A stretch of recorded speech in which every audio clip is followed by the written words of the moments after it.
Gonzalo Camacho, bienvenido. Bueno, Celita, ¿qué tal? Un placer, como siempre, charlar contigo. Vamos a hablar hoy de fragilidad. ¿Y qué podíamos decir de todo ello? Bueno, un poco por introducir el tema de hoy, por los que se hayan perdido el episodio anterior. La semana pasada estuvimos hablando un poco del peso de las mochilas de los niños y esto introduce un poco este tema de cómo algunos mensajes que damos, que lanzamos de tipo ten cuidado que te vas a romper o ten cuidado con este peso, pues inducen a que la gente sea un poco más frágil, ¿no? De lo que inicialmente es el ser humano como tal. Entonces la fragilidad al final es un estado, ¿no?, físico, de vulnerabilidad en el que la persona, que normalmente se asocia a personas más mayores, pues son eso, pues están más expuestas a diversas enfermedades, a recaídas, a hospitalizaciones, a caerse, ¿no?, a diversos factores. Pero lo que queremos dejar claro un poco hoy es que no solo existe la fragilidad en las personas mayores, sino que nosotros también podemos fragilizar a una persona con los mensajes que le damos o con las creencias que tiene en torno al movimiento, en torno a la actividad física. Va un poco por aquí la cosa de hoy, no sé si se entiende. Sí, sí, sí, sí, sí. Yo ¿Sí? te ¿Me sigues? pregunto, Vale. ¿quién tiene mayor, bueno, fragilidad, ¿no? ¿El adulto, el niño, personas ya con una edad avanzada? ¿Esa fragilidad afecta a todo el mundo por igual o por el contrario, según qué Normalmente, tipo de persona?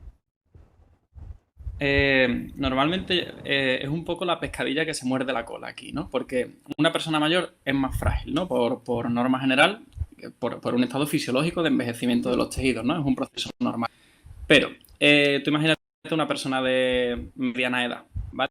Esta persona fisiológicamente no tiene por qué ser, ¿vale? Pero imagina que lo que estábamos hablando un poco la semana pasada, ¿no? Que le han dicho muchas veces que tiene que evitar coger peso, porque eso es malo para su espalda y se puede hacer daño. O que tiene que tener mucho cuidado con las posturas. Entonces es una persona que tiene mucho miedo al final al movimiento, ¿no? Que tiene mucho cuidado con lo que hace. O que es una persona que evita coger peso o evita hacer ejercicio de fuerza de pesas por esto, ¿no? Por un poco por estos mensajes que ha recibido. Pues esa persona, al dejar de hacer esas cosas, se expone a ser más frágil. ¿Por qué?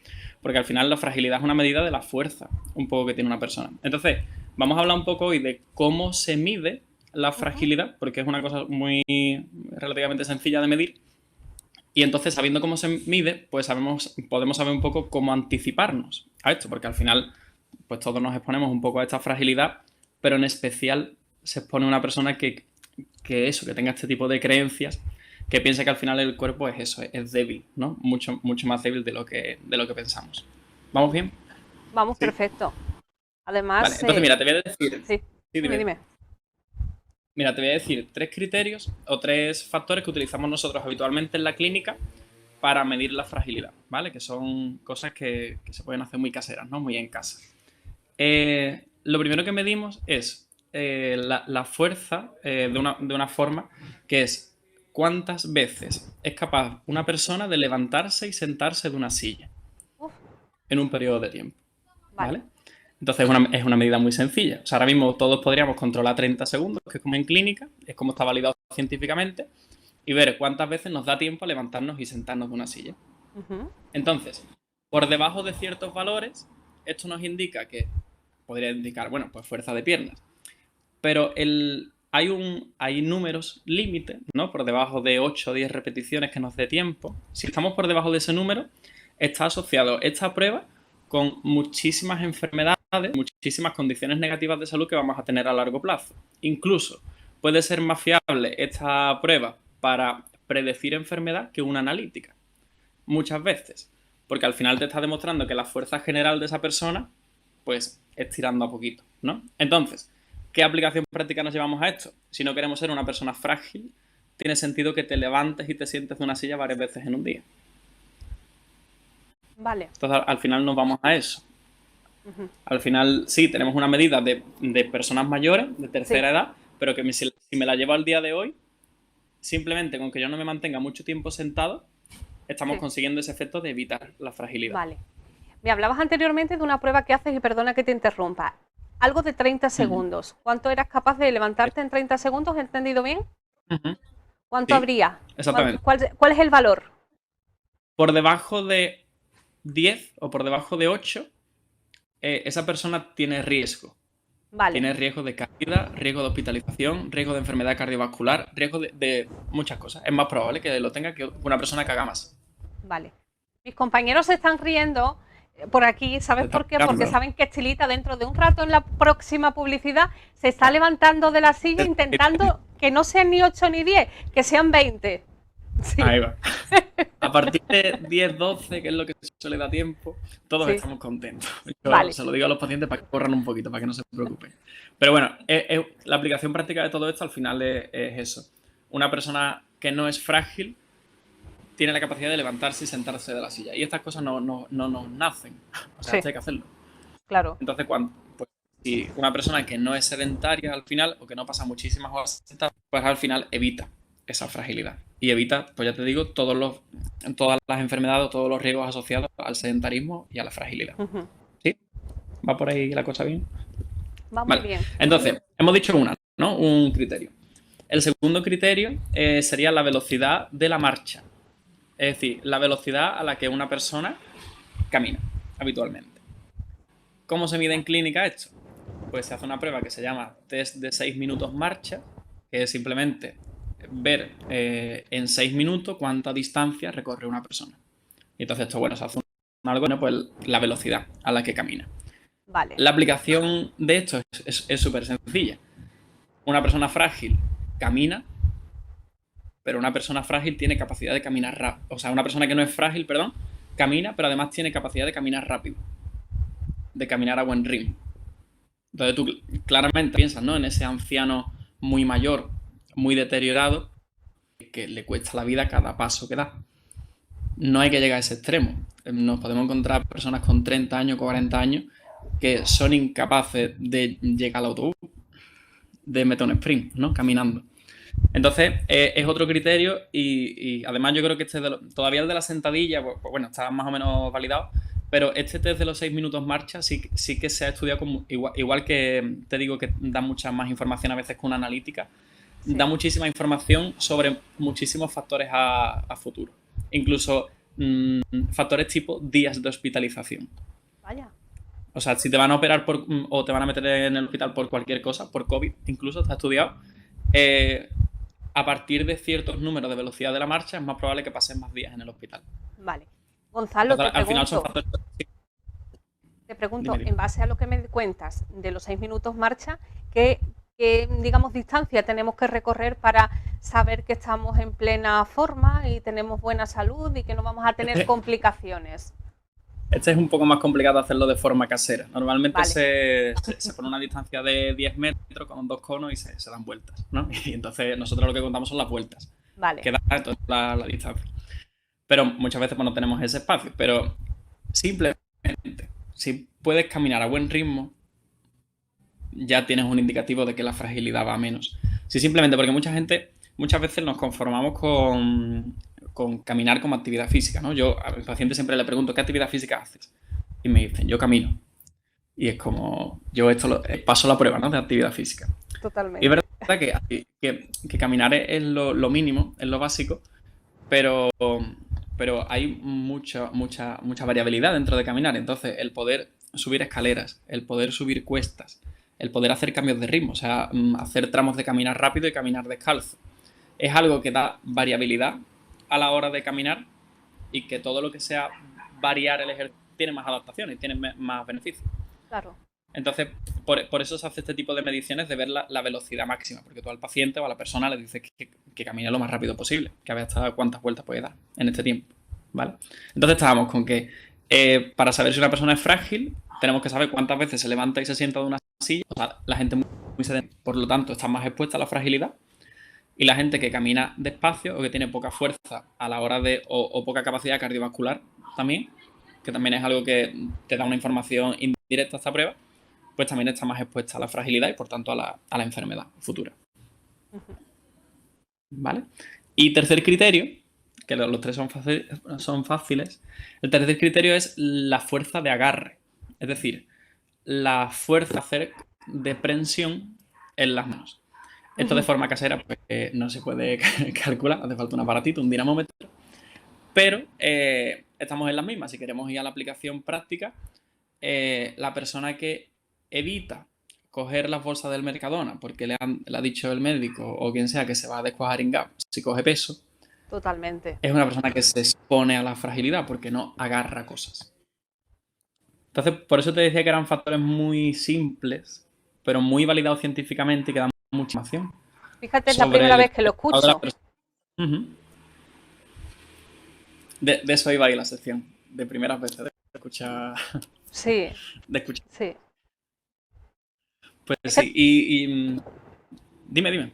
no, que lo haces todo muy sencillo, son cosas cotidianas y que creo que debería de saber todo el mundo, porque aquí, bueno, nos dan unos falsos mitos, que yo no digo que no lleven razón, pero bueno, que nos están al final protegiendo tanto que nos están haciendo débiles.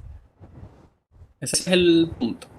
O sea, yo no sabría resumir mejor el objetivo de la sección de hoy, de la charla de hoy. Hay creencias y hay mitos que nos hacen frágiles, Claro, que nos hacen débiles. Y al final, pues esto se traduce en una cosa que eso sí que despierta todos los sentidos, que es que se traduce en más costes, en más claro. costes sanitarios. Si tú puedes evitar que una persona, si tú puedes hacer que una persona esté 2 días en el hospital en vez de 10, eso son ahorro de costes. Esa persona va a tener menos problemas en la recuperación, menos costes sanitarios. Y lo estás viendo que esa persona solo tiene que poder caminar un poco más rápido. ¿Vale? Que al final es eso, es prácticas del día a día, pero que son, yo te digo, factores sencillos, pero que marcan muchísimo la diferencia. Entonces yo repasando un poco todo este tema, creo que hay algunos mensajes fragilizadores, ¿no? Que es lo que te decía, ¿no? Sí, La pescadilla que se muerde la cola. Una persona con 20 años es frágil. Seguramente las pruebas las pase, pero probablemente si piensa este tipo de cosas que yo voy a comentar ahora, esté más expuesto a ser más frágil en el futuro, porque al final una cosa que piensas es una cosa que te lleva a una conducta, ¿no? Entonces, pildoritas sí, sí. de pensamientos frágiles muy extendidos culturalmente. El primero, creo que el que más impera, es todo lo relacionado con la postura. Sí. Con la buena postura y con la mala postura. Al final, ese pensamiento es un pensamiento de el cuerpo tiene una forma en la que está bien y otra forma en la que se revienta. Y es muy simplista en este sentido. Es decir, el pensar eso indirectamente te conlleva a pensar que te puedes estar autohaciendo daño estando sentado de una determinada forma. Y si esto se aprende. Y si tú tienes ese aprendizaje muy arraigado con la postura, que tú crees que te duele por la mala postura todo el tiempo, pues al final entras, ¿no? a ese juego del cuidado, ¿no? De la debilidad adquirida un poco. Entonces yo en ese sentido, lo comenté la semana pasada, la mejor postura es la que menos tiempo se mantiene. Y ya hemos dicho además que un criterio para no ser frágil es que te levantas y te sientas de la silla muchas veces. Pues ahí lo tenemos. Yo saldría un poco de lo que hablábamos, postura y la postura bien, y saldría más a por toda postura que se mantiene más de 45 minutos seguidos, aunque sea perfecta, al cuerpo no le favorece de ninguna forma, ¿vale? Pero yo no tendría miedo a las malas posturas. Creencia 1. Creencia 2. Sorprendente y curiosa, cuanto menos. El tema de los impactos. El tema de lo relacionado con saltar, correr, saltar a comba, ¿vale? Que hay un pensamiento ahí también fragilizador, a que el cuerpo se rompe si recibe impacto. Una persona que corre es mejor montar en bicicleta, ¿no? Porque no tiene tanto impacto, porque las rodillas... No sé yo. ¿Vale? Entonces se da este tipo de mensajes. Datos con respecto a este tema. Las personas que corren habitualmente tienen menos artrosis y artritis de rodilla que las personas sedentarias. Fíjate. Hasta un 30. Es decir, el correr, el impacto, protege al hueso. ¿Por qué pasa esto? Porque el cuerpo necesita un poco de estrés. Estrés no en el sentido emocional, sino un poco de estrés mecánico.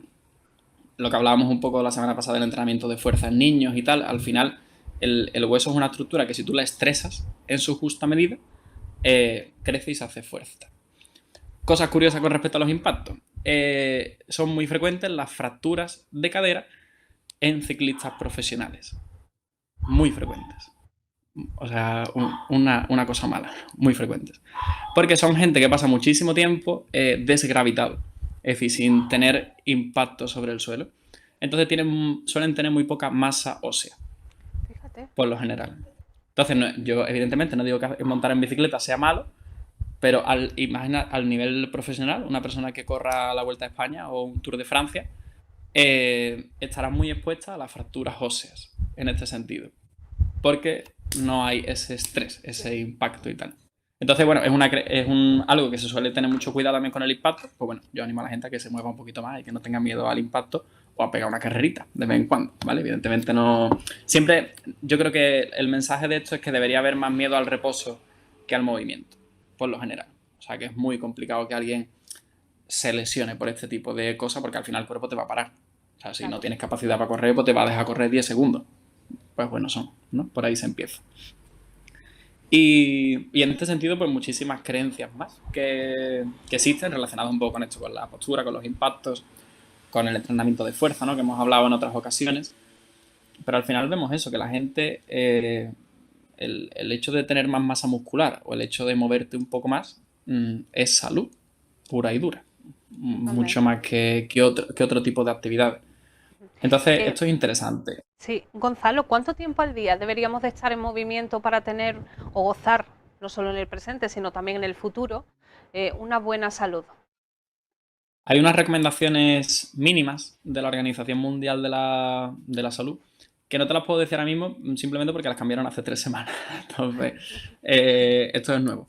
Pero lo más importante de esto es que dentro de las recomendaciones mínimas está lo que es el ejercicio, digamos, más cardiovascular, todo lo que es pasear, salir a caminar y tal, que se marca una serie de minutos a la semana, ¿vale? No te voy a decir la cifra exacta, pero ya te digo que no lo cumplimos, la mayoría de la gente, las mínimas, ¿eh?